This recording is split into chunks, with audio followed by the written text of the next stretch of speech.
Hey, it's Jermaine Edwards, your customer growth guide. If you're new, welcome. If you're old, welcome back to the fold.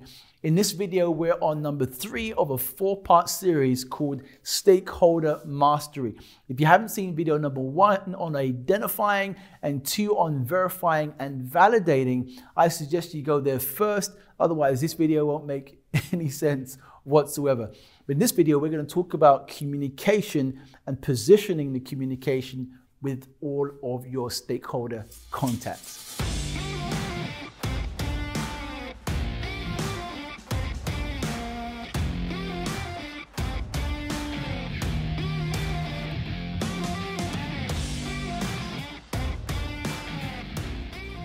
So now we're talking about communication. We're going to take you through the T.R.O.M sequence.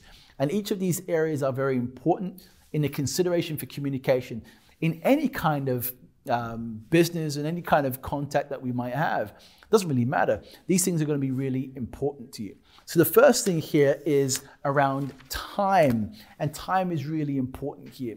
So time is about what specifically you're asking from the other person. What do they need to allocate to you for this relationship to work?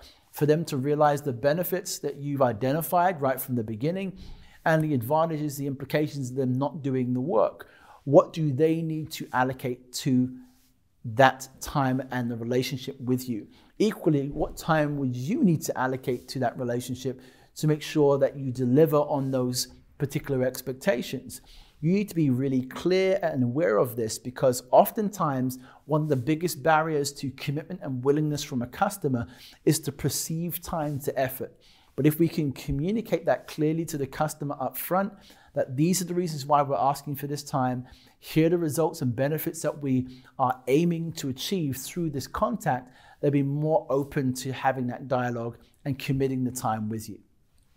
The next piece here is around role. So after you've committed the time, you decide what role do you actually want them to play. Now, it could be that a particular stakeholder, you're asking them to play the role of advocate for you to a specific department or to a particular person in the business. Whatever that might be, you need to determine what role am I asking them to play based on the time we have allocated, and what is the role of me to them on being able to deliver that as well. Those things are really important. You need to understand that they have a working life just like you do. And so the role that they play would now need to fit into their current objectives and current activities. So the clearer you are here, the more they are able and more empowered to offer the time to commit to the kind of role you're asking them to play. Next thing here are outcomes. We need to be clear on where is this relationship going? What are we actually looking for that will determine that this relationship is really working? What do you want from the relationship personally? What outcomes are you looking for? How much better do you want this customer to be?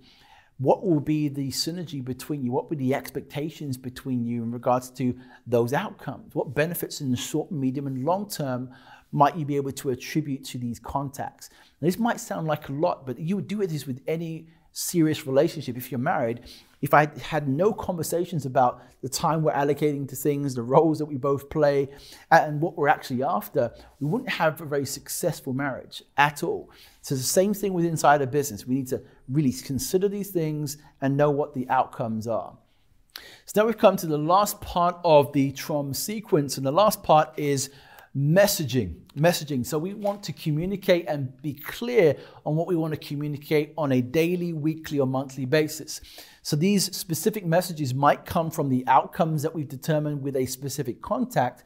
Some of these things you could automate. Some things might come from marketing, or some things might need more personalization depending on where that person is in the stakeholder mapping sequence. You need to determine what that is, and when you do, be consistent with it so they have an expectation that the quality of the engagement will be there, and they can expect that you'll hold fast to your word so they can do what they need to do with you and for you to get the results that you're looking for. Now, I have all of this written out for you inside the PDF document that you can download below if you haven't already. And in that, you'll be able to communicate all those things that are needed to those contacts for you in those most important customers. Take the time to do it because it will be really beneficial.